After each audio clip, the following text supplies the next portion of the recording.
Bonjour toutes et tous et bienvenue pour ce webinaire dédié au métier de maçon bâtisseur et tailleur de pierre. Donc je me présente, je suis Bruno Combernou, compagnon tailleur de pierre et donc je serai là pour vous accompagner, vous présenter les deux métiers donc de 14h à 14h35. La première partie du webinaire sera dédiée à la présentation des métiers et puis aussi au témoignage de ceux qui les pratiquent. Et puis les 10 dernières minutes seront réservées pour répondre aux questions que vous aurez posées dans le chat. Vous pouvez aussi et même voter pour les questions qui vous intéressent le plus en cliquant sur le pouce. Voilà, donc sans la présentation des métiers. Et on va commencer par le métier de bâtisseur maçon. Et donc, pour nous parler de ce métier, donc j'ai avec moi Axel, compagnon maçon et formateur. Salut Axel. Salut à tout le monde. Alors du coup, moi c'est Axel, donc compagnon maçon et formateur du coup sur Rouen. Merci. Donc Axel, quelques questions. La première, est-ce que tu peux nous présenter le métier de bâtisseur maçon en quelques mots, en étant le plus synthétique possible? Alors grossièrement, donc le métier de maçon, ça consiste à réaliser tant la structure d'un bâtiment que tous les éléments de finition. Donc on peut faire tant des enduits que des murs décoratifs en pierre, en béton ou avec toute une multitude de matériaux qu'on peut utiliser, que nous sommes amenés à utiliser en tant que maçon. Pour être maçon, il faut avoir un bon esprit d'équipe, être organisé, précis, avoir de bonnes notions de mathématiques, euh, toutes ces compétences réunies, et puis vous pouvez faire de vous un bon maçon, quoi. D'accord. Euh, on est amené à être coordinateur de tous les autres corps d'État. Donc on est amené à gérer principalement les charpentiers, les carreleurs et tout autre type de métier. D'accord, donc tu m'as dit un petit peu les activités, les qualités pour être maçon, mais c'est quoi vraiment les domaines dans lesquels le maçon travaille? C'est quoi les ouvrages que le maçon réalise, le bâtisseur maçon réalise? Euh, on peut gérer donc tant du gros œuvre que de la rénovation, de la restauration ou encore un petit peu de génie civil.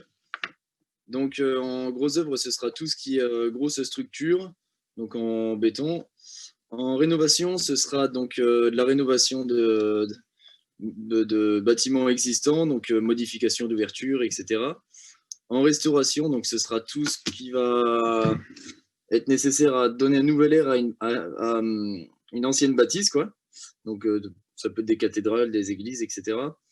Et en génie civil, ce sera tout ce qui sera des ponts, par exemple. Voilà. D'accord. Euh, en maçonnerie, donc voilà, donc on fera jamais la même chose. Donc par exemple, un jour vous allez faire des enduits, le lendemain vous allez faire une dalle en béton, le surlendemain un mur en pierre, etc. D'accord, très Donc bien, voilà. merci.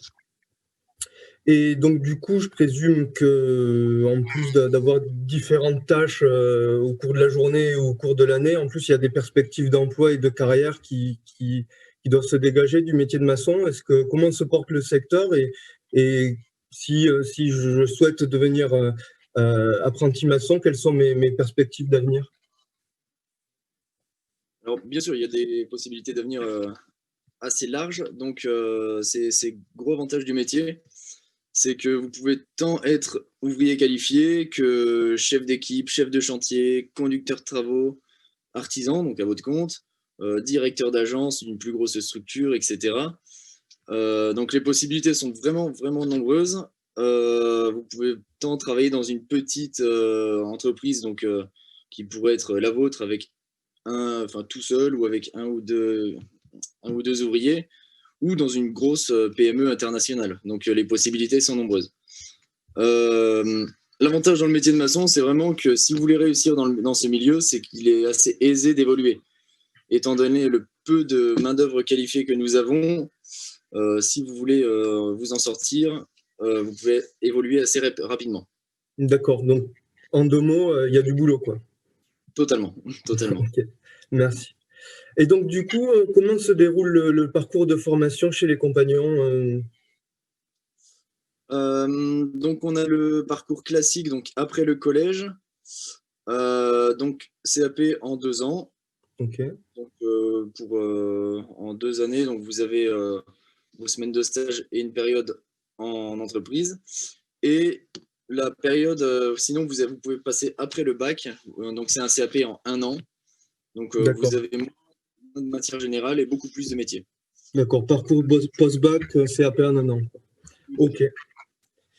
Donc, voilà, et puis si on le souhaite, si on a déjà un CAP, vous pouvez partir sur le Tour de France pour vous perfectionner et devenir compagnon tout en validant d'autres diplômes.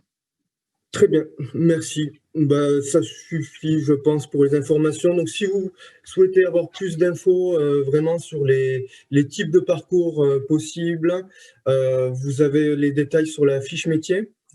Et pareil pour les différents sites de formation qui proposent les formations de bâtisseurs maçons. Pareil, vous avez la liste des sites de formation disponibles sur notre site dans le catalogue de formation. Et pareil, vous avez le lien normalement dans le chat. Alors, un petit rappel quand on parle de formation chez les compagnons et de formation en CFA. Donc, nous, on fait le choix de la formation en alternance et donc, on se forme 12 semaines par an en centre de formation. Et le reste du temps, c'est de la formation qui est en entreprise. Et cette entreprise peut être située, en fait, là où vous souhaitez. Donc, soit à proximité d'une maison de compagnon parce que vous avez fait le choix de vivre en maison de compagnon, ou si ce n'est pas le cas, ça peut être à proximité de votre domicile. Voilà. Donc, plus d'infos, de toute façon, dans le catalogue de formation, en lien dans le chat. On passe au tailleur de pierre maintenant. J'accueille Sébastien. Salut Sébastien, donc toi tu es compagnon tailleur de pierre et formateur également, c'est ça? C'est ça. Bonjour à tous, voilà, Sébastien Delia, formateur tailleur de pierre en région parisienne. Ok. Voilà. Et pareil, un peu même question, est-ce que tu peux nous présenter en quelques mots le métier de tailleur de pierre, s'il te plaît? Oui, bien sûr. Alors, le tailleur de pierre, il transforme la matière de l'extraction du bloc en carrière à la pose de la pierre sur le chantier en passant par la taille minutieuse en atelier. Il exerce son art grâce au tracé et à une multitude d'outils traditionnels et contemporains. Pour être tailleur de pierre, il faut être amateur d'histoire, avoir une sensibilité pour le bâti, ancien et nouveau, et avoir des bonnes notions de géométrie. C'est important. Voilà. D'accord. Et donc, qu'est-ce que tu peux me résumer? Tu en as un peu parlé, mais les différents secteurs d'activité des métiers de la pierre? On va dire que une grosse partie, c'est dans le bâtiment. Dans le bâtiment, après, il y a des sous-catégories. Ça peut être restauration monument historique, une grosse partie, de la rénovation et aussi de la construction neuve en pierre. Ça peut autant être du gros œuvre structurel en pierre que ça peut être de la finition décorative, comme des salles de bain, par exemple, du plaquage. D'accord. Pareil, quelles sont les perspectives d'emploi? Parce que comme ça, on me dit tailleur de pierre. Enfin, moi, je suis tailleur de pierre, hein, je sais ce qu'on m'a dit il y a quelques temps, mais on me dit tailleur de pierre, oui, c'est un métier d'art, il n'y a pas forcément de travail, etc., etc. Est-ce que c'est vrai ou est-ce qu'il y a quand même des perspectives de carrière dans ce métier? Il y a énormément de boulot, en fait. Justement, c'est demander un peu à la même manière des maçons. C'est que de la main-d'œuvre qualifiée, c'est super recherché. Hein. Un tailleur de pierre qui connaît son métier a beaucoup de valeur, du coup, et il y a énormément de perspectives. Il peut vite évoluer aussi, pareillement. Chef d'équipe, chef de chantier, chef d'atelier, directeur d'agence, conducteur de travaux, même assistance maîtrise d'ouvrage, assistance maîtrise d'œuvre. Enfin, il y a du boulot, pas le problème. Voilà. D'accord. Et c'est quel domaine en ce moment, par exemple, entre la restauration du patrimoine ou la marbrerie décorative ou la construction en pierre massive écologique? Il y a du boulot dans les trois domaines Je pense qu'aujourd'hui, c'est surtout en restauration monument historique et en marbrerie. En marbrerie, il y a énormément de travail aussi. Et le milieu de la construction neuve, ça se développe. Là, ça fait quelques années que ça s'accélère vraiment beaucoup. D'accord, merci. Ok, vous m'avez convaincu, Sébastien. Je choisis d'être tailleur de pierre une seconde fois. Très bon choix. Comment je fais? C'est quoi? Quels sont les parcours possibles pour rentrer chez les compagnons? Alors, pour les profils post-collège, sortie de collège, c'est apprentissage en alternance classique 2 ans. Voilà. Si on a un profil déjà soit on a déjà un CAP dans un autre métier ou un bac minimum, on peut faire la formation en 1 an, en 12 semaines. Sinon, il y a aussi la formation API qui est propre aux compagnons. Pour ces mêmes profils, c'est en 2 ans avec 90% de la formation qui se fait en entreprise. D'accord. Et ensuite, un perfectionnement sur le Tour de France, on valide des diplômes, BTMS, licence pro, etc. Donc moi, si j'ai déjà mon CAP tailleur de pierre, je peux quand même venir intégrer les compagnons. Exactement. Vous pouvez venir Ok. directement commencer le Tour de France et commencer à valider des diplômes. D'accord, merci. Bon, pareil, hein, plus de détails sur la fiche métier présente dans le chat. Ok. On va passer au témoignage maintenant. Donc pour les métiers de bâtisseur maçon, je vais donner la parole à Clément. Oui, bonjour. Salut Moi, Clément. c'est Clément et je suis bâtisseur maçon. Ok. Et donc sur le Tour de France, c'est ça? Tout à fait, oui. Ok. Donc Clément, pourquoi toi tu as choisi ce métier-là? Je suis là parce que j'ai pas mal de personnes dans ma famille qui sont dans le bâtiment, dont mon grand-père qui était maçon. Donc j'ai toujours côtoyé ce métier et je me voyais pas rester à l'intérieur dans un bureau toute la journée. Donc j'ai choisi un métier en extérieur et puis le métier de maçon me plaisait bien de bâtir tous les jours, de vraiment voir l'ouvrage avancer et de travailler en équipe. D'accord. Et vraiment, entre quand tu pensais ça il y a quelques années, tu voulais faire ça et la réalité de ce que tu vis aujourd'hui, voilà, qu'est-ce qui te plaît vraiment dans la réalité de ce que tu vis aujourd'hui? Ben, c'est tout à fait ce que j'avais imaginé en ce métier, de pouvoir vraiment travailler surtout en équipe et puis avoir des collègues, avancer à plusieurs sur le même chantier. Donc c'est assez intéressant et ouais, par rapport à la perspective que j'avais avant, c'est toujours la même. Le métier me plaît toujours autant et c'est très agréable de travailler dans ce métier-là. D'accord, donc tu n'es pas déçu entre ce qu'on t'avait présenté et ce que tu vis aujourd'hui, jour le jour, tu n'es pas déçu, quoi. Non, du tout, du tout. Bon, bonne chose. Beaucoup de préjugés, mais c'est des faux préjugés. D'accord. Comment décrirais-tu ton expérience chez les compagnons? Très bonne, ça a été très enrichissant. Je me suis lancé chez les compagnons parce que j'avais mon grand frère qui était déjà en formation, du coup, qui m'a présenté un petit peu le principe de formation. Ça m'avait beaucoup plu dès le début, ça m'a bien correspondu et donc je me suis lancé et c'est vraiment très intéressant d'avoir un encadrement, un bon accompagnement. Il y a vraiment pas mal de personnes qui sont autour de nous pour nous encadrer, pour nous perfectionner, pour nous former. On a vraiment un bon suivi, on n'est pas laissé de côté si on a des difficultés et donc. D'accord, donc soutien, entraide, voilà, c'est des mots que Ouais, tout à fait. on peut qualifier le parcours chez les compagnons. Ok. Et donc en termes de parcours, toi, tu as fait quoi comme ville, comme expérience en entreprise? Alors Alors moi, comme ville d'abord. Ouais. j'ai commencé par le centre de la France. J'ai fait Chinon et Montargis. Donc là, j'ai travaillé dans une entreprise de rénovation et de monuments historiques. Après, j'ai fait une entreprise maçonnerie générale avec reprise en sous-œuvre sur un bâtiment existant qu'on devait réhabiliter. Ensuite, je suis parti dans le sud de la France, un peu plus, sud-ouest, du côté de Marmande. Donc là, j'ai travaillé dans une entreprise d'artisanat. On a fait beaucoup de chantiers à maçonnerie de pierre, des enduits. On travaillait dans des vignobles, dans des chais, c'était intéressant. Ça, et après, je suis reparti sur Le Mans, où pareil, entreprise de l'artisanat. Donc là, j'ai pu travailler un petit peu des matériaux un peu biosourcés. Donc, enduit chaud-chanvre, enduit traditionnel un peu plus à la chaux, qui est très intéressant et qui est un peu à la mode en ce moment et puis qui peut beaucoup évoluer. Et ensuite, je suis reparti vers Rouen, là, entreprise de gros œuvres, maçonnerie. Donc là, c'est plutôt des gros chantiers. Donc, c'est 145 logements, 3 bâtiments, il y a 2 grues sur le chantier. Et c'est intéressant de voir l'organisation d'un chantier gros œuvre avec 40 ouvriers maçons qui travaillent sur le même chantier. C'est totalement différent de l'artisanat. Et quand on allie les deux, c'est vrai que c'est assez intéressant de pouvoir voir comment on peut optimiser les postes de travail.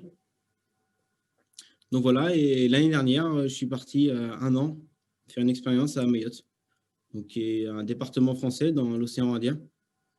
Donc une petite île méconnue et c'était une très bonne expérience culturellement parce que la culture est totalement différente qu'en France. Il y a beaucoup de personnes qui sont démunies là-bas. Donc c'est très enrichissant de voir un peu tout ça et de se rendre compte de l'existence. Ok. Et voilà, ça permet aussi de découvrir un peu de nouveaux paysages, la nature qui est différente là-bas. C'est vraiment de très bonnes expériences. Alors, j'ai une dernière question pour toi, mais juste avant, je vais quand même en poser une qui m'interroge. Tu as quel âge, s'il te plaît? Moi, j'ai 21 ans. Ok, nous c'est tout. Donc, dernière question. Quel est pour toi, sans vouloir faire la concurrence avec les autres centres de formation, c'est pas le but, mais comment tu dirais que c'est quoi l'atout des compagnons par rapport à d'autres centres de formation? Mais les compagnons cherchent toujours à faire mieux que ce qu'ils ont fait la veille, ce qui fait qu'on a vraiment une très bonne formation qui évolue sans cesse. Par rapport aux nouvelles techniques de travail, c'est toujours au goût du jour. Et voilà, c'est vraiment très riche en savoir et en savoir-faire. Il y a plein de personnes qui ont plein de connaissances. Par exemple, on peut avoir des personnes qui viennent nous former, qui sont chefs d'entreprise, qui sont d'anciens formateurs, qui vont être chefs de projet, qui vont plutôt faire de la gestion d'ouvriers et de chantier. Et du coup, ils vont tous un petit peu nous apporter quelques outils pour pouvoir réussir à évoluer rapidement et efficacement dans le métier. Ok, ouais, parfait. Merci Clément. De rien. Place au tailleur de pierre. Au final, on fait quasiment les mêmes métiers. Pas forcément les mêmes matériaux, mais d'après ce que tu me dis, au final, on fait un petit peu les mêmes métiers. Donc, c'est marrant. Ça se recoupe. Juliette, salut. Tu m'entends? Il faudrait que tu rallumes ton micro. Ouais, ok, c'est bon. Salut Juliette. Salut. Donc, est-ce que tu peux te présenter et puis présenter aussi rapidement ton parcours chez les compagnons, quel type de formation tu suis actuellement et puis dans quel type d'entreprise tu es aussi? Bah, du coup, moi, c'est Juliette, j'ai 19 ans cette année et je suis en brevet professionnel deuxième année et je passe un titre pro du coup à la fin de l'année, bâti ancien du coup. Et l'année dernière, j'étais à Bordeaux du coup, donc dans une boîte de monuments historiques, de rénovation de monuments historiques. On a travaillé sur la cathédrale de Bordeaux, ainsi que dans des domaines viticoles dans les environs vers Saint-Émilion. Juste avant ça, j'ai fait 2 ans d'apprentissage chez un petit artisan où on a fait beaucoup de maçonnerie traditionnelle. Mais j'avais la chance de pouvoir tailler du coup de la pierre à l'atelier, que ce soit le week-end ou en formation. Et donc cette année, moi, je suis dans un atelier à l'année entièrement et c'est une grosse entreprise et on a la chance de pouvoir réaliser les cheminées du Louvre et les escaliers de l'Élysée. Cool, donc tu es à Paris, je présume. Oui, à Paris, Ouais. exactement. D'accord. Oui. Et voilà, ça fait 4 ans, c'est ma 4e année là. Ok, super. Ça va, ça te plaît? Ouais, toujours autant. Ok. Et donc, pourquoi tu as choisi, toi, le métier de tailleur de pierre? Comment tu as rencontré les compagnons et pourquoi la taille de pierre? Parce que dans les plus de 30 métiers, pourquoi la taille de pierre? Mais moi, j'ai grandi en Anjou, en fait, et il y a beaucoup, beaucoup de châteaux dans les régions de la Loire. Et on les a beaucoup fait avec mes parents quand j'étais petite. Et c'était un peu mon rêve de travailler dessus quand j'étais jeune. Donc, au début, je pensais faire architecte. Donc, j'ai fait un petit stage et je me suis rendu compte qu'il bossait énormément en intérieur et c'était principalement axé sur du dessin et de la géométrie. Et pendant ce petit stage-là, je suis donc allée voir sur le chantier et je les ai vus tout plein de poussière et vraiment en contact avec la matière. Et je me suis dit que ça, c'était peut-être quelque chose qui m'intéressait beaucoup plus. Donc, j'ai refait un stage et ça s'est confirmé et ça se confirme encore 4 ans plus tard. Je préfère la matière. Ok, super. Comment tu définirais ton expérience chez les compagnons en quelques mots? Pas obligé de faire des phrases, tu devrais te sortir que des mots. Je dirais émancipation et apprendre. J'apprends tous les jours, mais que ce soit sur le point de vue humain que sur le point de vue métier. D'accord. Ok. Rien à rajouter? Non. Si tu as d'autres questions, avec plaisir. Ben non, je vois que de toute façon, toi ou Clément, vous vivez très bien votre expérience, vous présentez très bien votre métier. Donc c'est que je pense que vous vous épanouissez dedans, donc pas forcément plus à rajouter. Alors par contre, je vois qu'il y a des questions qui nous ont été transmises. Donc je vais Je vais vous les lire et puis on va voir qui est le plus apte ou le plus rapide, on va voir pour y répondre. Alors, première question. Allez, je pense qu'elle est pour les deux métiers. Est-ce qu'il y a des possibilités de travailler dans l'éco-construction? Alors, totalement. Nous, on s'oriente de plus en plus de ce côté-là parce que c'est l'avenir dans tous les cas. Donc, on va de plus en plus recycler, on va revenir aux méthodes anciennes, donc la réutilisation de la terre, réutilisation de la pierre et tout. On y revient de plus en plus, et puis de toute façon, c'est l'avenir. C'est l'avenir, c'est comme ça. Donc oui, totalement, à 100%. Ok. Et pour la taille de pierre, Sébastien? Bah, nous, c'est pareil, hein, je rejoins Axel là-dessus complètement. Après, nous, on est plus orienté pierre, matériaux pierre, et on travaille aussi des mortiers de chaux et un peu de la terre, mais nous, on est plus pierre, quoi. Donc pierre naturelle. Voilà, pierre naturelle, bas carbone, très très bas carbone. Ok. Et avec des savoir-faire traditionnels, enfin, savoir-faire manuel et aussi mécanique, mais souvent traditionnels. Faut-il déjà avoir des qualités en maçonnerie pour entrer en bâtisseur maçon? Des qualités en maçonnerie? Ouais, vas-y, Clément. Non, je pense pas. Honnêtement, non, faut être créatif. Faut aimer à la base déjà créer des choses de ses mains. Mais sinon, non. Il y a pas, ça s'apprend assez facilement les bases du métier. Après, il y a des gestes qui sont beaucoup plus techniques et qui à long terme s'apprennent. Mais pour commencer, non, ça commence étape par étape. Il n'y a pas une grande marche pour le début et ça va progressivement et on en apprend tous les jours aussi. Ça, c'est vraiment quelque chose que le métier est tellement diversifié que tous les jours, on apprend de nouveaux trucs et voilà.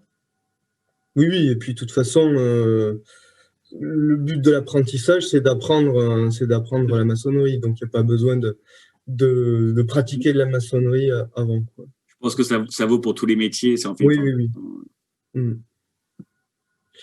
Alors, une petite question concernant le secteur de la taille de pierre. Ok.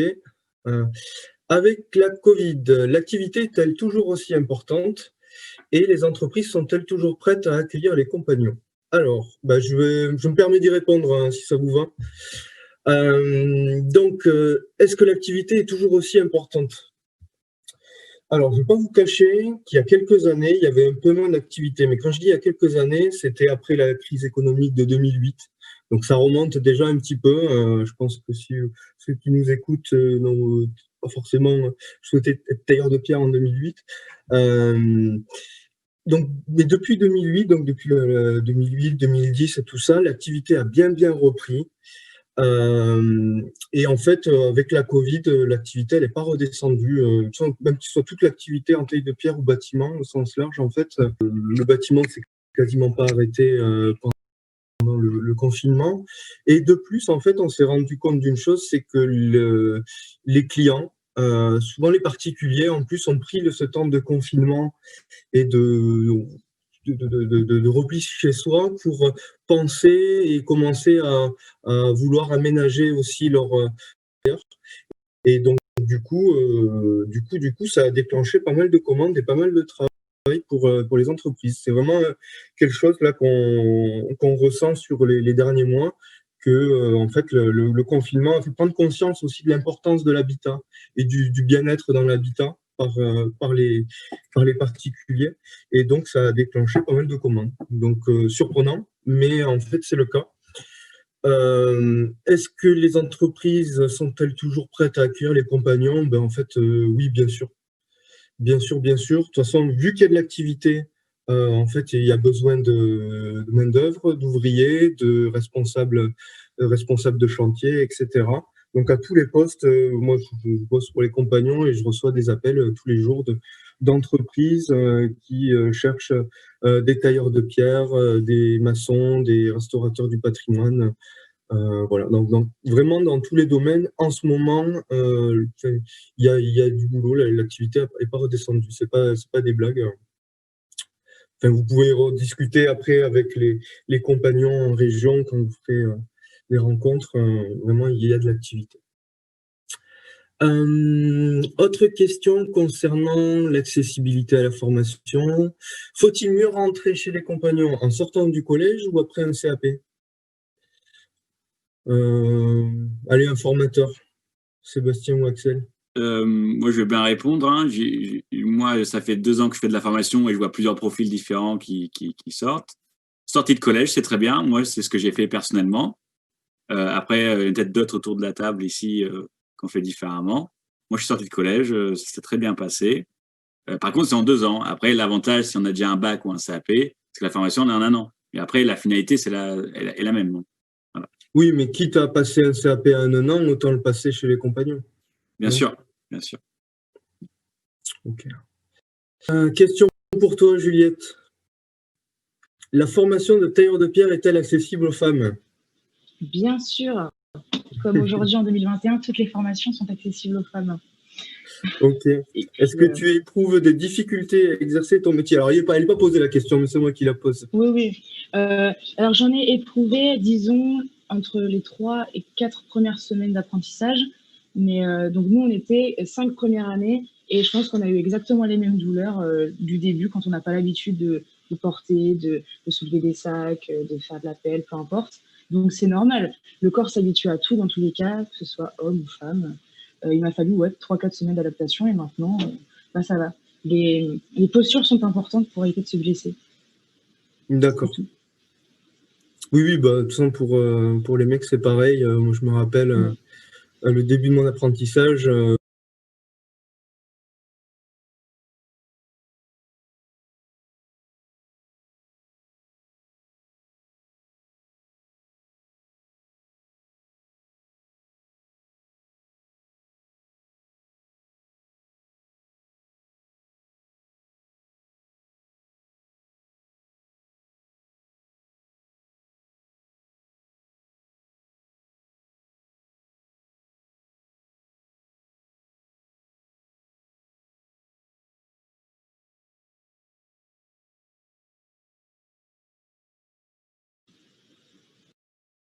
Bah, je te la reposerai. Hein.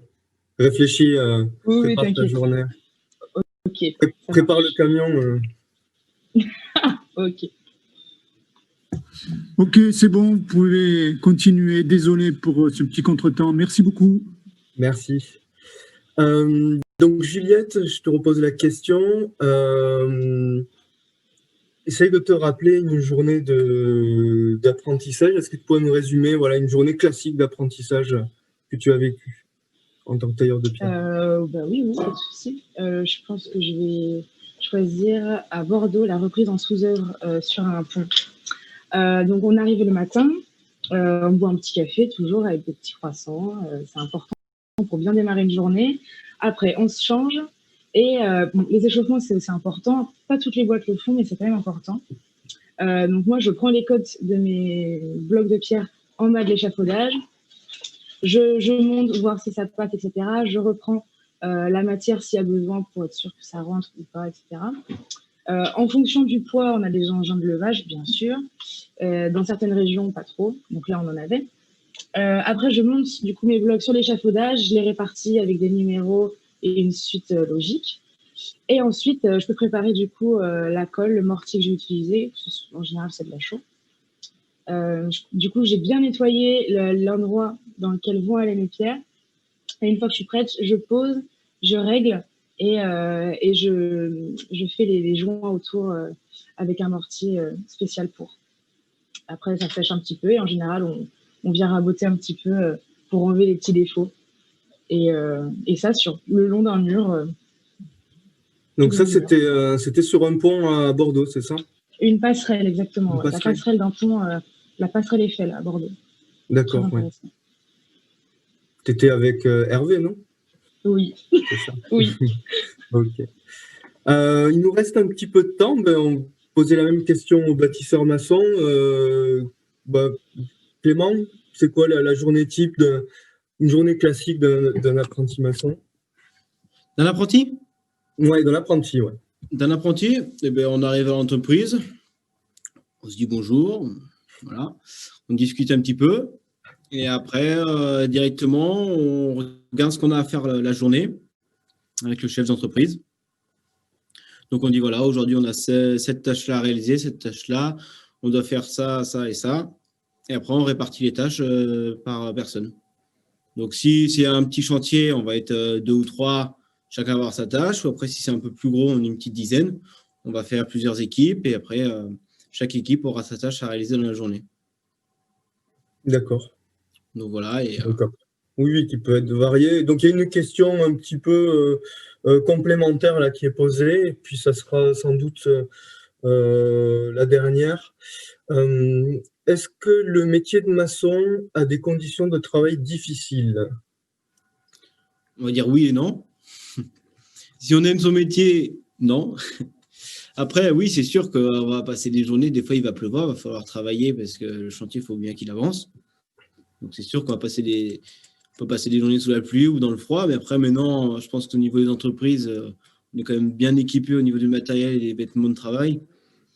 Donc c'est pas non plus un gros inconvénient. Et puis voilà, quand on fait un métier qui nous plaît et qu'on y met du cœur, généralement, c'est pas très handicapant. Axel, comme dit Clément, ouais. c'est voilà, maintenant on a des engins, on travaille plus à l'ancienne comme on a connu les maçons qui sont vraiment tout cassés à force de porter des charges lourdes tout le temps. Maintenant on travaille beaucoup plus intelligemment dans la mesure du possible, hein. Tout le temps il faut réfléchir parce que la santé c'est quand même la vie, enfin, c'est votre vie, donc du coup les maçons on n'est pas exempt de notre santé. Il faut avoir une bonne santé. Donc, du coup, maintenant, on essaie d'avoir le maximum pour ne rien lever par soi-même. Donc, toujours des engins de levage comme une grue la plupart du temps, ou alors un Manitou. Enfin, dans la mesure du possible, quelque chose pour lever, mais pas se casser le dos. Ok. Moi, je pense que oui, c'est assez clair. Et c'est la même chose pour la taille de pierre aussi, hein. Il y a des charges lourdes, donc on essaye de travailler intelligemment, de se servir des outils et de ne pas travailler tout seul, de toujours faire à plusieurs. Déjà, on a beaucoup plus d'idées et on force beaucoup moins. Ok, il n'y a plus de questions, de toute façon, on n'a plus le temps. Donc, bon, mais désolé de ne pas avoir pu répondre à plus de questions ou d'avoir laissé plus de temps aux échanges. On vous remercie malheureusement là, de nous avoir suivis. On est désolé de ne pas pouvoir vous accueillir là aujourd'hui dans une maison de compagnon, mais en tout cas, on reste à votre écoute dans le chat général, donc disponible dans la page JPO. Et vous pourrez aussi dans le futur échanger plus en détail lors d'un entretien de préinscription avec un responsable. Vous pouvez d'ailleurs démarrer vos inscriptions dès aujourd'hui. Vous avez normalement le lien dans le chat. Et la vidéo de cet échange sera disponible sur le site à partir de mercredi. Voilà, donc j'espère vraiment pouvoir vous rencontrer dans une maison et puis peut-être sur le Tour de France demain. Voilà. Est-ce que les maçons tailleurs de pierre en minute, si vous souhaitez? Ouais, bah, faut pas hésiter à se lancer. Et puis voilà, si on a envie, il faut pas hésiter et il faut y aller. Merci Clément. Je te rejoins complètement, Clément. Faut pas hésiter. Vous êtes jeune, vous êtes ambitieux. Faut y aller, quoi. C'est ça, faut pas hésiter, jamais. Il faut aller de l'avant. Ben, parfait. Ben, merci en tout cas, les maçons et tailleurs de pierre, Clément, Sébastien, Axel, Juliette, de votre participation. J'espère vous revoir bientôt et je vous souhaite un agréable samedi. Bye.